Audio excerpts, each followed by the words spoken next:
नमस्कार। आज मैं क्लाइमेट चेंज के ऊपर बात करूँगा, किस तरीके से हमारे जो ह्यूमन बीइंग है, इंसान है, जिसके कारण हमारी अर्थ के एनवायरनमेंट के ऊपर जो इम्पैक्ट पड़ रहा है और how homo sapiens now responsible for extinction of so many species. So एक क्वेश्चन कई जगह पूछा जाता है, कई साइंटिस्ट भी आपस में बात करते हैं, are we in the middle of sixth extinction.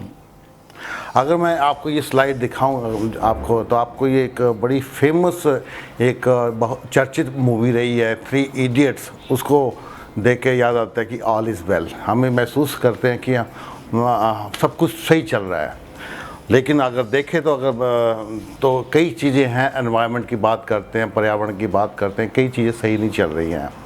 एक पुस्तक आई थी कुछ वर्ष पूर्व एलिजाबेथ कोलवर्ट की, सिक्स एक्सटिंक्शन।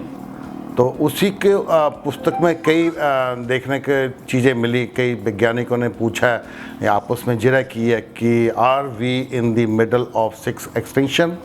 अगर हम एक्सटिंक्शन की बात करते हैं तो एक उसमें टर्म होती है मास एक्सटिंक्शन। तो मास एक्सटिंक्शन के बारे में उसकी डेफिनेशन जो है, उस according to that definition, it is an event that eliminates significant proportion of biota in geologically insignificant period of time. यानी बहुत छोटे समय में बहुत ज़्यादा स्पीशीज़, बहुत ज़्यादा बायोलॉजिकल डाइवर्सिटी एलिमिनेट होती है, उसको हम मास एक्सटिंक्शन कहते हैं। ये एक्सटिंक्शन की अगर बात करते हैं, अगर कोई स्पीशीज़ आती हैं, बनती हैं, या उसमें उनकी डेथ होती है, स्पीशीज़ ख़त्म होती है, तो ये अपने आप में एक नेचुरल प्रोसेस भी है। लेकिन मास एक्सटिंक्शन एक बिल्कुल ऐसा इवेंट है जिसमें मास काफ़ी बहुत नंबर में फैमिलीज़ पूरे नंबर्स के नंबर स्पीशीज़ ख़त्म हो जाती हैं। अगर हम एक्सटिंक्शन की बात करते हैं, एक बैकग्राउंड एक्सटिंक्शन टर्म होती है बायोलॉजिकली, कि चुपचाप साइलेंटली कुछ स्पीशीज़ बनती हैं हज़ारों वर्षों में, और हज़ार वर्ष लगते हैं उनको ख़त्म होने में। जैसे अब इस रूम में बैठे हैं, अकॉस्टिक इंजीनियर्स के लिए एक टर्म यूज़ करते हैं, बैकग्राउंड नॉइस। जैसे हम यहाँ बैठ के बात कर रहे हैं तो यहाँ आप एसी की आवाज़ आ रही है, तो आप सुनाई नहीं दे रही है, महसूस नहीं कर रहे हो, लेकिन ऑल ऑफ सडन वहाँ पर कोई दरवाजे पे लात मारता है या कोई चीज़ गिरती है, तो उसको एक ऑल ऑफ सडन आवाज़ आती है, नॉइस आती है, वो जो हमें महसूस होती है। उसी तरीके से एक बैकग्राउंड एक्सटिंक्शन होती है जिसके बारे में पता नहीं लगता, लेकिन ऑल ऑफ सडन बहुत ज़्यादा स्पीशीज़ ख़त्म हो जाती है। वो उसी तरीके होती है जैसे एक धमाका होता है, या जैसे इस कमरे में कोई दरवाजे के ऊपर लात मारता है। अगर बैकग्राउंड एस्टिमेशन को हम उसको नापें, उसको एस्टिमेट करें, तो बहुत ज़्यादा हमें फॉसिल रिकॉर्ड चाहिए।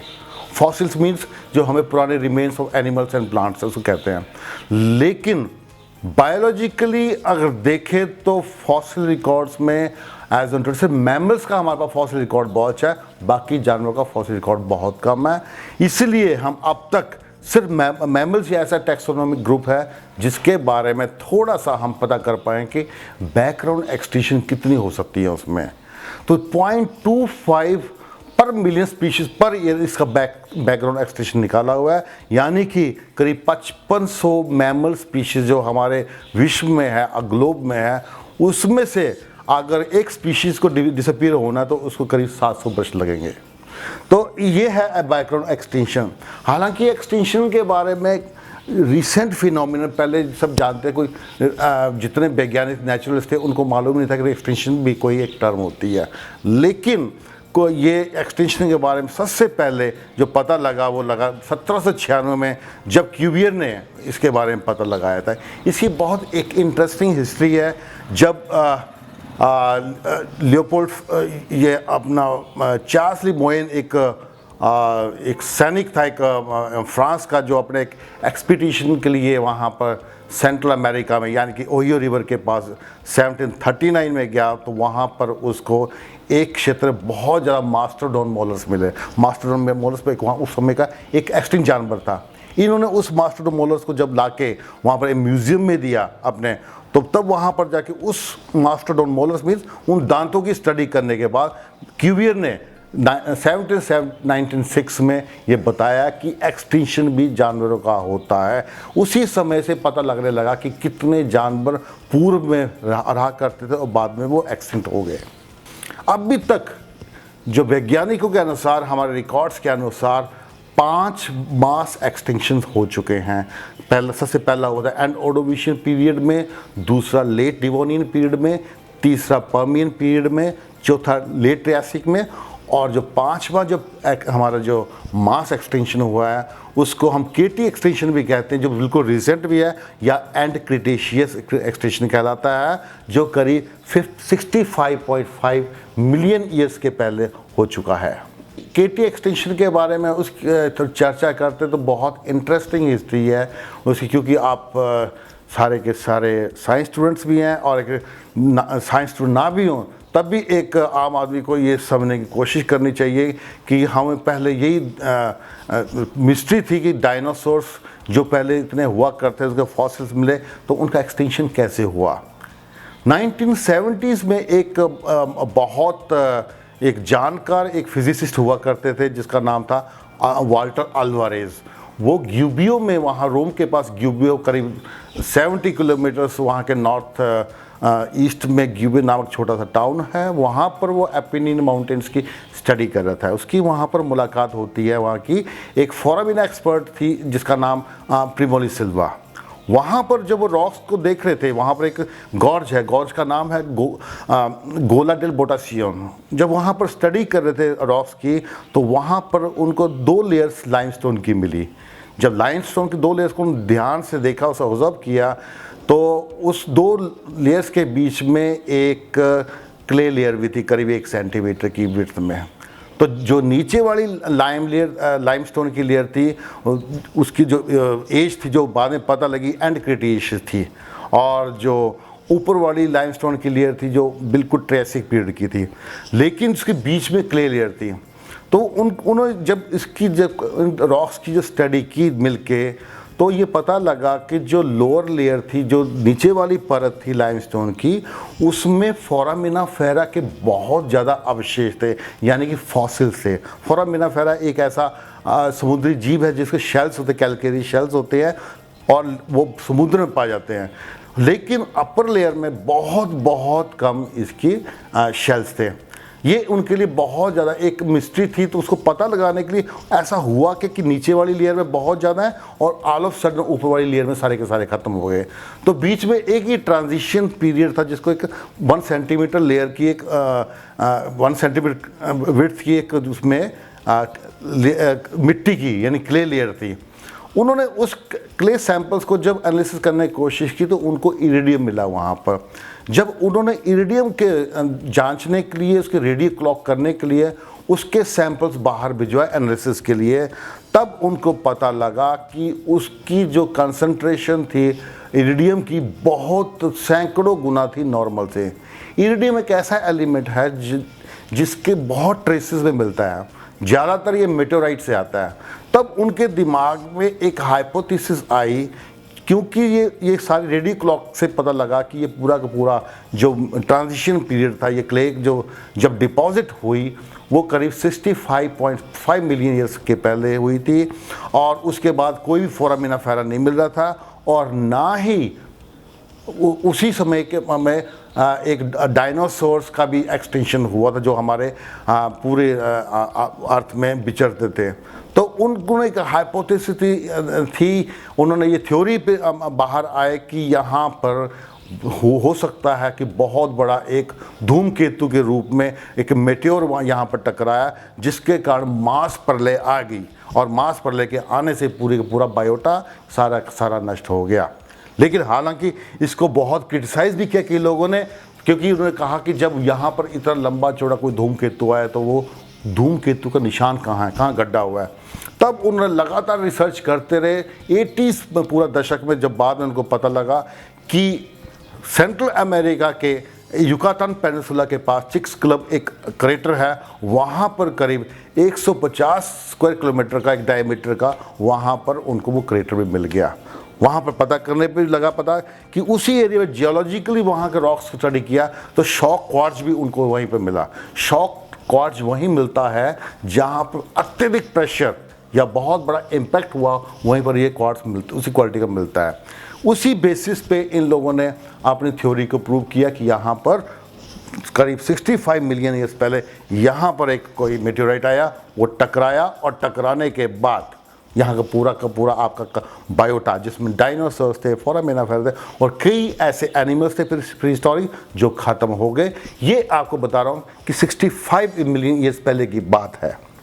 इस तरीके के ये बैकग्राउंड देने का मेरा पर्पस है। ये तो रिसेंट 5th एक्सटेंशन की बात कर रहा हूँ जो हुई, जो पूर्व में भी ऐसे 4 एक्सटेंशन हुए। वैज्ञानिकों के अनुसार इस सारे के सारे जितने भी एक्सटेंशन हुए, उनको एक्सटेंशन का कोई ना कोई कारण रहा है। ज़्यादातर कारण आपके नेचुरल रहे हैं, चाहे कोई ऑर्बिटल आपका कोई उसमें चेंज आया हो, चाहे अर्थ के अंदर से कोई फिजिकल फोर्स के कारण हुआ हो, चाहे आपका मीटेओराइट जैसे अभी हुआ वही रहा हो। लेकिन अभी जो मैं आपसे बात करने जा रहा हूँ, कई वैज्ञानिक भी ये मानते हैं कि अगर छठा एक्सटेंशन आया, उसका सबसे बड़ा कॉज होगा human being, that is the homo sapiens, यानी man will be responsible for 6th extension.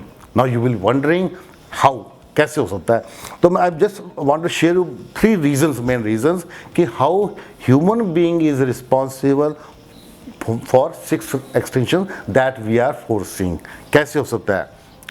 3 main reasons हैं। Number 1, over exploitation of species, यानी कि किसी प्रजाति या जानवरों की प्रजाति का या किसी भी बायोलॉजिकल चीज़ का बहुत ज़्यादा ओवर यूज़। सेकेंड यूज़ है न्यू पैंजिया, ये टर्म मैं बाद में आपसे डिस्कस करूंगा। और थर्ड है एयर पॉल्यूशन। मैं एक एक करके आपसे इसके बारे में बात करूंगा।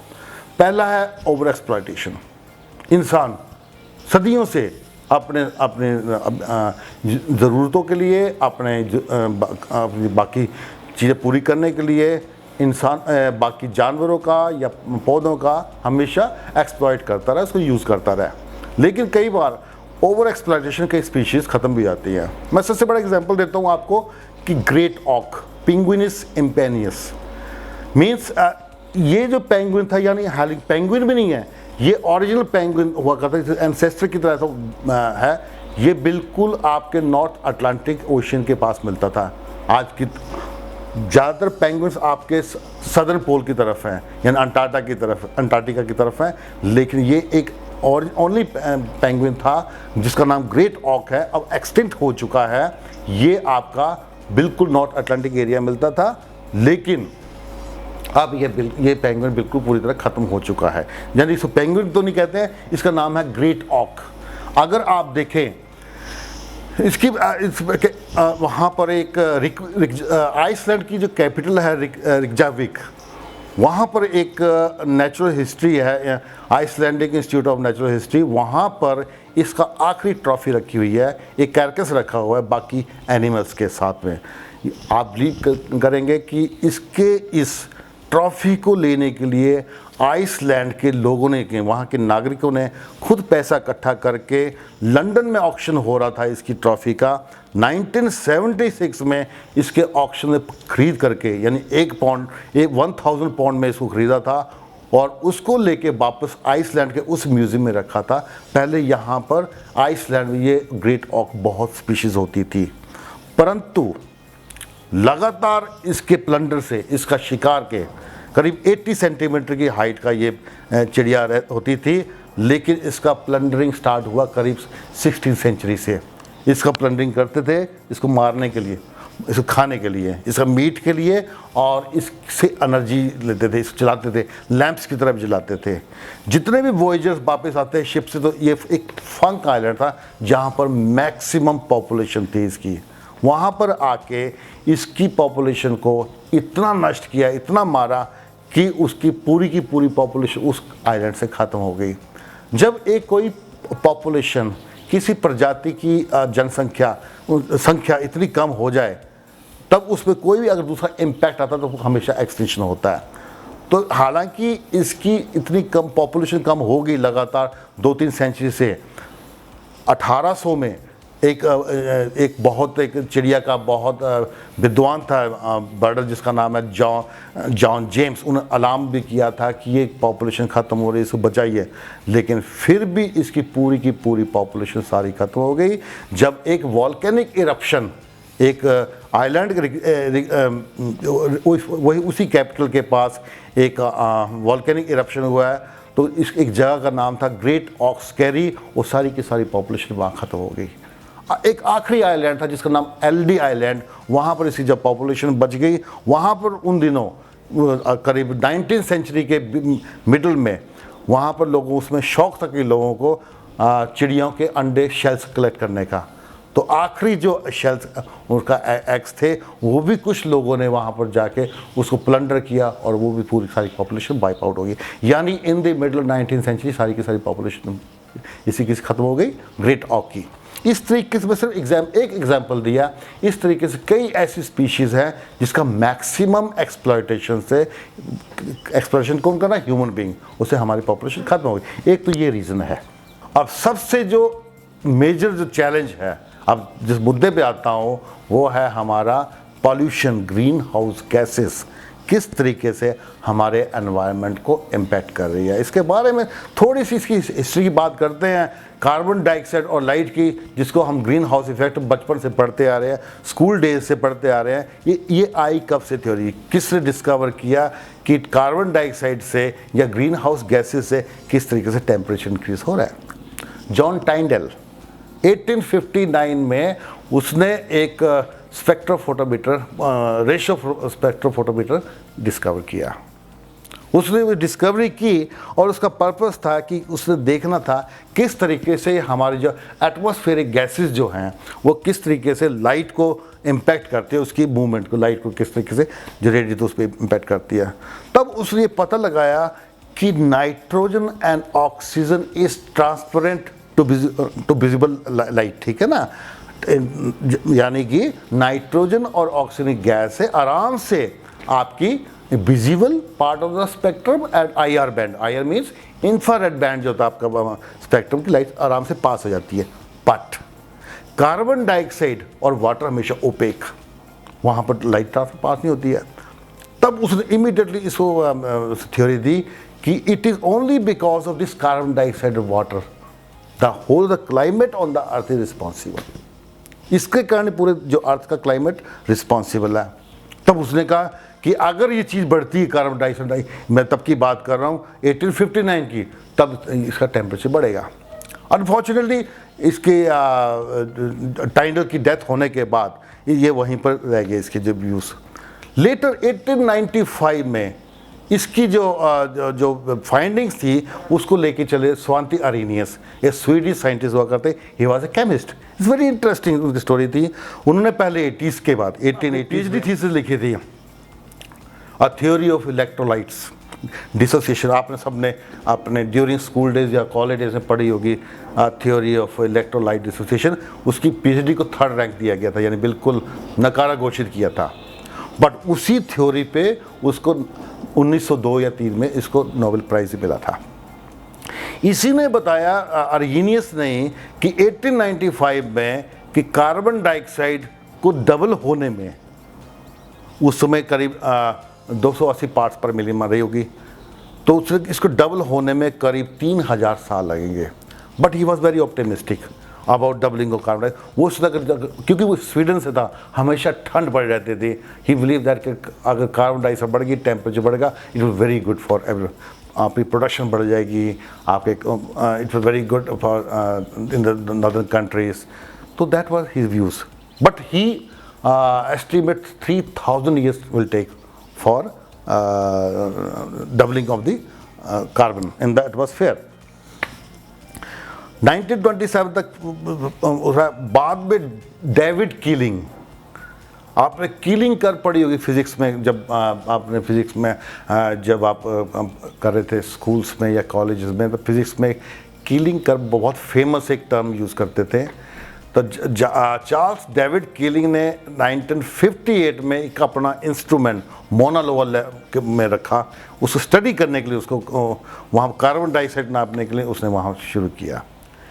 और उससे आज की तारीख में because of that instrument only हमें मालूम है कि उस समय हमारी कितनी कार्बन थी एटमॉस्फेयर में और अब कितनी है। तो ये आप देखेंगे उस समय करीब हमारे पास जो कार्बन थी जो करीब 316 पार्ट्स पर मिलियन थी और अब हमारे पास ये करीब 410 पार्ट्स पर मिलियन हो चुकी है।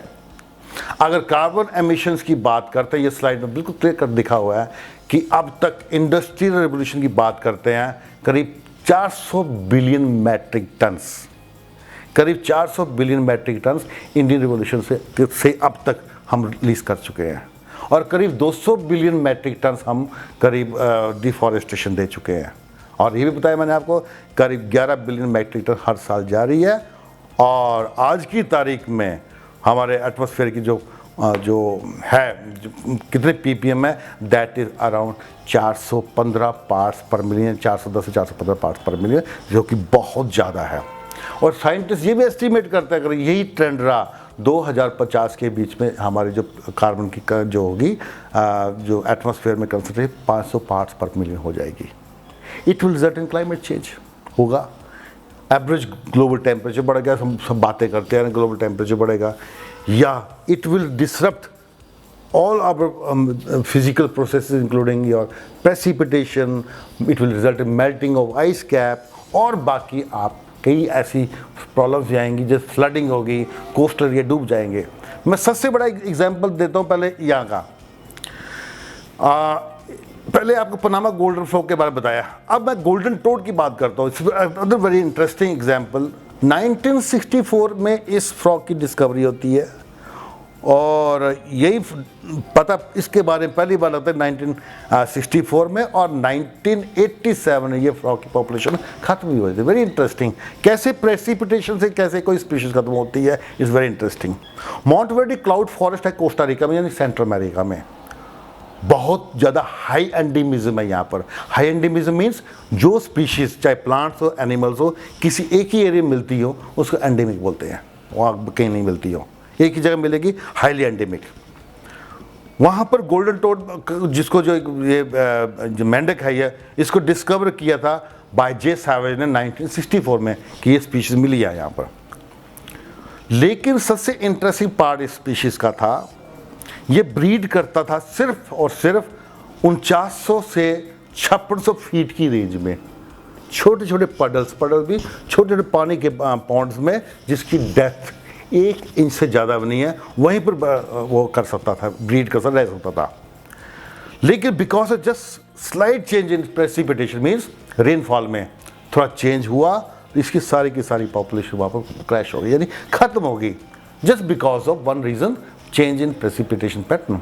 अगर हमारा क्लाइमेट से भी चेंज में भी अगर because of continuous emission of green house gases कोई चेंज है तो कई ऐसी स्पीशीज़ विलुप्त हो जाएगी। ये तो उस स्पीशीज़ की बात कर रहे हैं जिसके बारे में हम जानते हैं, कई ऐसी स्पीशीज़ जिसके बारे में जानते नहीं हैं। उसी तरह एक एग्जांपल देता हूँ, आपको याद होगा कि 2017 में माउंट आबू में बहुत ज़्यादा आग लगी थी। स्टेट गवर्नमेंट को काफ़ी उसमें एफर्ट्स करके, यहाँ तक कि इंडियन एयरफोर्स को रिक्वेस्ट करके वहाँ के चॉपर्स यूज़ करने पड़े थे आग बुझाने के लिए। मैं चूँकि वहाँ पर एज चीफ कंजर्वेटर था, 4 दिन मैंने वहाँ माउंट आबू स्टेशन किया, और जब पता लगा, जब अब इन्वेस्टिगेशन की, आग के लगने का कारण क्या रही थी, ज़्यादा आग बुझ क्यों रही थी, उसका रीज़न था लिटर। लिटर मीन्स सूखे पत्ते जगह जगह फैले थे। पहले जब रेनफॉल पैटर्न देखा माउंट आबू का, अगर आप ध्यान से देखें तो पहले रेनफॉल पैटर्न में काफ़ी लगातार प्रोलॉन्ग स्पेल चलता है बारिश का, बरसात के समय माउंट आबू में, यानी कि वो समय काफ़ी होता था उस वेजिटेशन को, सूखे पत्तों को गलाने में, बायोलॉजिकल डिकम्पोजिशन में, यानी पत्ते गल के घात बन गई। लेकिन पिछले दशक से अगर रेनफॉल पैटर्न देखते हैं तो ये हो रहा है कि थोड़ी सी बारिश हुई फिर सूखा पड़ा, फिर बारिश हुई फिर सूखा पड़ा, यानी डिकम्पोज होने के लिए समय नहीं मिलता है। This is another example of erratic precipitation. ये तो हमारे घर पे हो रहा है। ऐसे कई ऐसे इम्पैक्ट हैं जो हमें देखने को मिल रहे, जो वैसे प्रेसिपिटेशन से रिलेटेड है। नॉट ओनली दिस, आपका टेम्परेचर बढ़ रहा है कार्बन एमिशंस के कारण, और भी आपने सुनी होगी टर्म आपने थॉइंग और परमाफ्रॉस्ट किसे कहते हैं? नदर्न पोल यानी आर्कटिक एरिया में जो ज़मीन काफ़ी समय से फ्रोज़न रहती, ज़मीन, बर्फ़ की बात नहीं कर रहा हूँ, उसको परमाफ्रॉस्ट कहते हैं। 2 साल से ऊपर परमाफ्रॉस्ट कहलाएगी। और जैसी गर्मी आएगी थॉइंग हो जाएगी। सबसे बड़ा एग्जांपल है कि आप अपने फ्रीज़र में एक ट्रे में पानी डालिए और एक टमाटर रख दीजिए। जो पानी है ट्रे में वो आपकी आइस बन जाएगी, और जो टमाटर जो आपने फ्रीज़र में रखा है कुछ समय बाद उसका परमाफ्रॉस्ट की तरह हो जाएगा। दोनों को बाहर निकालो तो जो आपका आइस है वो वाटर में कन्वर्ट हो जाएगा, और जो टमाटो है उसकी थॉइंग हो जाएगी, थॉइंग जो कहलाती है। तो वही है हमारा परमाफ्रॉस्ट जो वहाँ पर है आर्कटिक एरिया में। करीब ये 5.5 बिलियन एकड़ में फैला हुआ है, और इसके अंदर करीब ऑर्गेनिक मैटर करीब 1700 बिलियन मैट्रिक टन है। और इस 1700 billion metric ton organic matter से करीब 450 बिलियन मैट्रिक टन कार्बन है। बहुत इंटरेस्टिंग चीज़ ये है कि अगर टेम्परेचर बनती कैसी, इज़ वेरी इंटरेस्टिंग, कि हर सर्दियों में खूब बर्फ़ पड़ती है, वहाँ पर आपकी वेजिटेशन भी है, और पेड़, स्प्रूस के पेड़ भी हैं, लाइकन्स भी हैं, विलोस भी हैं, वो मरेंगे। जैसे मरेंगे बर्फ़ गिरेगी वो दबती है। जैसे आपका दूसरा सीज़न आता है, गर्मियाँ आती हैं, आपका स्प्रिंग आता है, तो एक्टिव लेयर होती है जो जिसमें आपकी वेजिटेशन उगती रहती है, वो एक्टिव रहेगी। वो फिर वेजिटेशन आएगी, नए प्लांट्स आएंगे, नए पेड़ आएंगे, फिर कुछ मरेंगे, फिर दबते जाएंगे। इस तरीके से करते करते आपकी जो ऑर्गेनिक मैटर नीचे दबता जाता है और एक्टिव लेयर ऊपर रहती है जहाँ पर वेजिटेशन उगती है। इस प्रोसेस को बोलते हैं क्रायोटार्वेशन। इन कोर्स ऑफ टाइम ये सारा का सारा डिकम्पोज नहीं होता, पूरा एक ऑर्गेनिक मैटर आपका नीचे दबा हुआ as if ready to cook material है। जरा सा टेम्परेचर इंक्रीज हुआ, इस यहाँ की कार्बन डाइऑक्साइड या मीथेन के रूप में बिल्कुल रिलीज हो जाएगी। यानी करीब 450 बिलियन मैट्रिक टन जो वैज्ञानिकों ने इसकी आंक की है, इसका अमाउंट, ये कभी भी रिलीज होता अगर जब टेम्परेचर बढ़ जाए। हमें नहीं मालूम कितने टेम्परेचर रिलीज होगा, लेकिन एक टाइम बॉम्ब की तरह ये पूरा का पूरा वहाँ पूरा फैला हुआ है। मैं आपको डराने की कोशिश नहीं कर रहा हूँ, ना इधर आई एम पैसिमिस्टिक, बट आपको रियलिटी बता रहा हूँ कि हम इज़ ऑल वेल, ये क्वेश्चन बता रहा हूँ कि हम एनवायरनमेंट के साथ क्या कर रहे हैं। Not only this, Arctic ice है। आपने स्कूल्स की फिजिक्स की कक्षा में पहले पढ़ा होगा एक term albedo, the ratio of reflected light to ratio of incident light, this albedo. करीब 1.7 बिलियन एकड़ आर्कटिक आइस है हमारे पास, काफ़ी कम भी हो गई, करीब 250 मिलियन एकड़ कम हो चुके। ये मैप जो देख रहा है आपका ऊपर आर्कटिक एरिया का, आप 2016 का देखते हैं सितंबर का, या 1984 कंपेयर करते हैं, अपना डिक्रीज हो चुका है। एवरेज जो हमारे जो प्लेनेट की जो एल्बिडो 0.3 है, और अगर ये आर्कटिक आइस है, इसके कारण हमारा काफ़ी हाई एल्बिडो, यानी वाइट बॉडी है ना, ये ज़्यादा लाइट रिफ्लेक्ट करती है, ये ज़रूरी भी है। लेकिन अगर टेम्परेचर इंक्रीज होता रहा because of carbon continuous carbon emissions, तो हमारा एल्बिडो भी क्या होगा, डिक्रीज होगा। यानी कि एल्बिडो डिक्रीज हो के और हीट ट्रैप होगी। ये सारा का सारा एक चेन रिएक्शन की तरह काम करेगा। वहाँ पर थॉइंग होगी, वहाँ पर आपके परमाफ्रॉस्ट का पूरी कार्बन रिलीज होगी, और यहाँ पर ऑल ऑफ सडन आपका पूरा का पूरा आर्कटिक आइस पिघलती है, तो पूरा का पूरा आपका जो हीट जो ट्रैप होती है उसका भी कंसंट्रेशन, उसकी वो भी हीट ट्रैप होना बढ़ जाएगी, क्योंकि आपका एल्बिडो बहुत कम हो जाएगा। एक आपने टर्म सुनी होगी, इससे क्या इम्पैक्ट आएगा, थर्मो हेलाइन सर्कुलेशन नाम सुना होगा। किस तरीके से हमारा जो समुद्र का, चाहे ओशियंस हो, महासागर हो, किस तरीके से उनमें हीट पास होती है। तो एक एनर्जी इंजन है वर्ल्ड क्लाइमेट का, जिसको कहते हैं थर्मो हेलाइन सर्कुलेशन। अगर कोई बर्फ बनती है कि समुद्र के पानी से फ्रीज होती है, it means pushing salt out of pores, basic physics है। तो साल्टी वाटर हैवी होता है, जैसे हैवी होगा, जैसे आइस बनेगी, सर्दियों में आइस बनती है, सॉल्ट बाहर आके पानी में मिलता है, और सॉल्टी वाटर हैवी होने का, भारी होने का नीचे जाएगा, यानी ग्रेविटी से नीचे जाएगा। जैसे वो नीचे जाएगा, ये तो हो रहा आपका पोलर एरियाज में, यानी कि आर्कटिक एरिया में, इक्वेटर और आपके ट्रॉपिकल एरियाज में क्या हो रहा है, इवेपोरेशन हो रहा है, और पोल्स में आपका हो रहा है कूलिंग हो रहा है। तो इवेपोरेशन होने से वो करंट मूव करती है किस तरफ को, नॉर्थ की तरफ, और वहाँ पर नीचे जा रहा है पानी, सॉल्टी वाटर नीचे जा रहा है। तो एक अपने आप में एक कन्वेयर बेल्ट बनती है जिसको हम थर्मोहेलाइन सर्कुलेशन के नाम से जानते हैं। ये हो रहा है आज की तारीख में because of this differential salinity या because of evaporation in our polar areas. और यही हमारा सबसे बड़ा मेन रीज़न है, वार्म करंट्स जो हैं जो पोल्स की तरफ आती है, and it is responsible for oceanic currents and ultimately the terrestrial ecosystem में जो क्लाइमेट होता है, यही रीज़न होता है, इस बिकॉज ऑफ दिस ओनली। अगर मैं जो बता रहा हूँ कि अगर ग्लोबल वार्मिंग से, और ग्लोबल वार्मिंग किससे हो रही है, ग्रीन हाउस गैस एमिशन से यानी पॉल्यूशन से, ये बढ़ता रहा तो हमारा जो आइस कैप्स जो हैं हमारे आर्कटिक एरिया में, चाहे ग्रीनलैंड हो, ये पिघलता रहेगा। तो वो कहाँ मिलेगा, आर्कटिक पिघल के समुद्र में यानी आर्कटिक एरिया में ये पिघलेगा, और आपका जो सैलिनिटी है वो डिक्रीज होती जाएगी।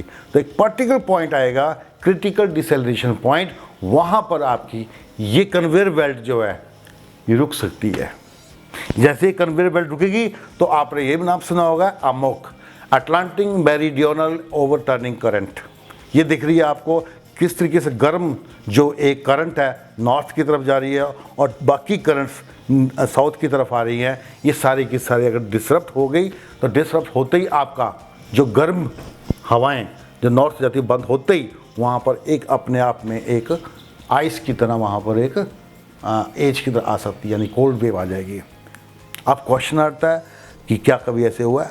आपने करीब 2004 में ये मूवी देखी है, एक हॉलीवुड मूवी है द डे आफ्टर टुमारो। ये मूवी अगर देखते हो आपको लग जाएगा पता किस तरीके से यहाँ पर हमारे अर्थ में एक आइस एज आती है, और आइस एज बिकॉज किस लिए आती है, बिकॉज कार्बन एमिशन। ये मूवी देखते ही आपको लग जाएगा पता किस तरीके से आइस एज क्या इम्पैक्ट करती है ह्यूमन बीइंग में। अब प्रश्न उठता है, क्या कभी हमारे अर्थ में, हमारे विश्व में आइस एज आई है कि नहीं आई है?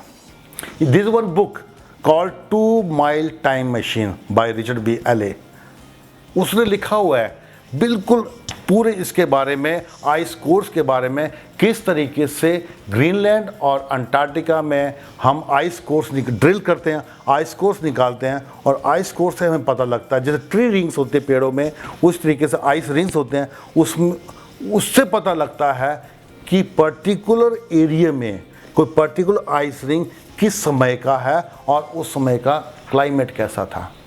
जब आप ड्रिल करते हो इसमें छोटे छोटे एयर बबल्स मिलते हैं आइस के बीच में, एयर पॉकेट्स कहलाते हैं।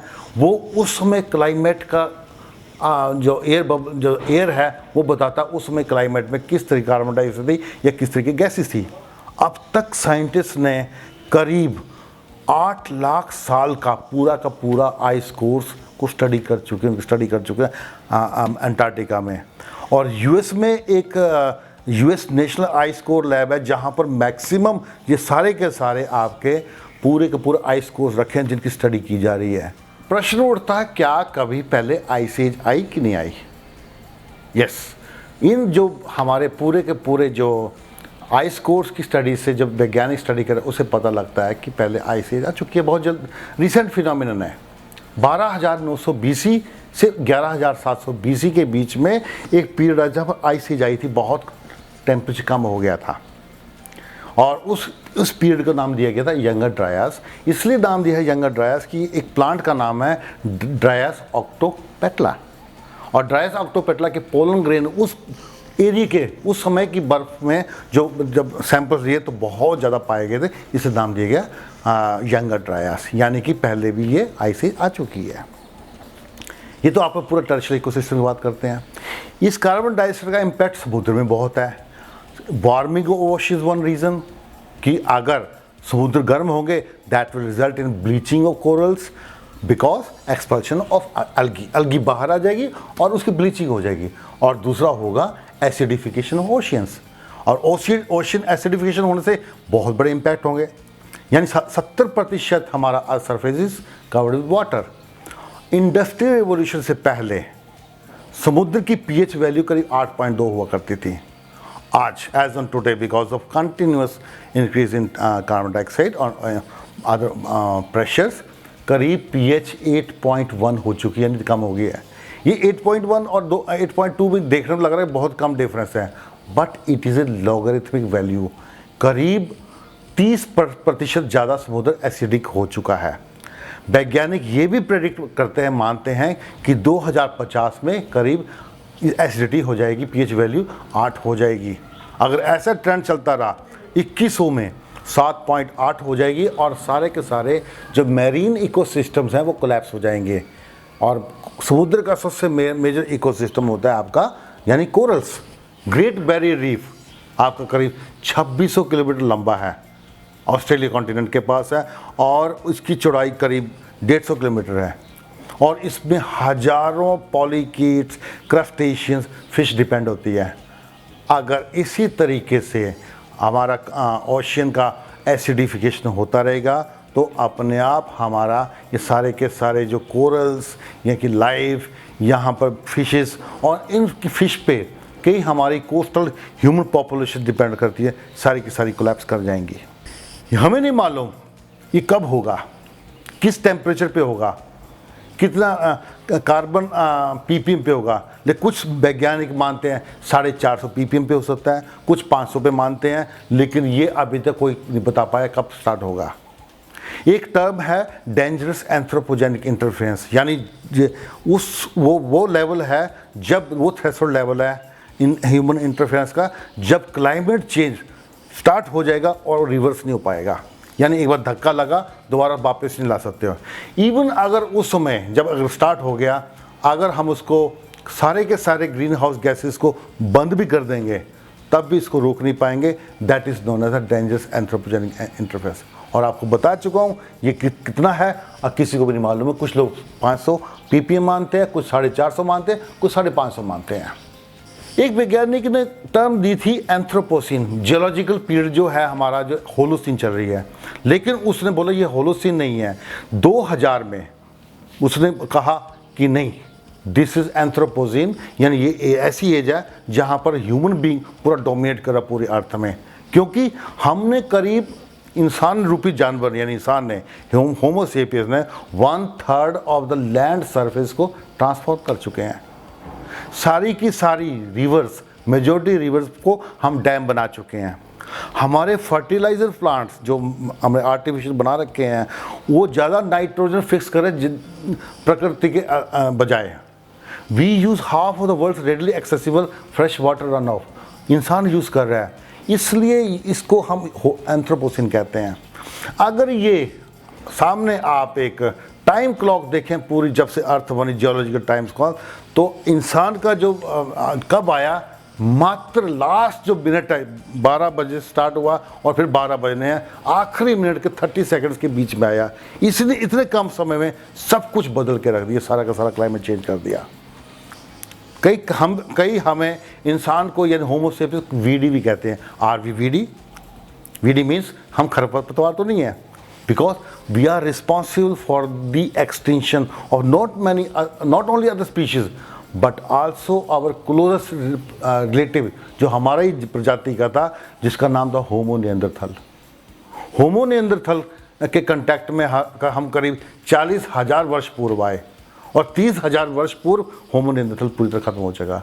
आज भी हमारी जीन्स में वो होमो निएंडरथल के कुछ ना कुछ अंश बचे हुए हैं, और जब वो पूरा का पूरा खत्म भी हो गया तो हम ही लोगों में से एक स्वांति पावो, एक वैज्ञानिक है, इवोल्यूशन जेनेटिस्ट है, उसकी पूरा का पूरा जीनोम इकट्ठा करके यूरोप से खुदाई करके इकट्ठा करके उसको फिर से जीन मैप कर रही है। यानी कि there is some madness gene in human gene जो बिल्कुल एक्सप्लोर करने में लगी रहती है, यानी वी आर सो बीडी।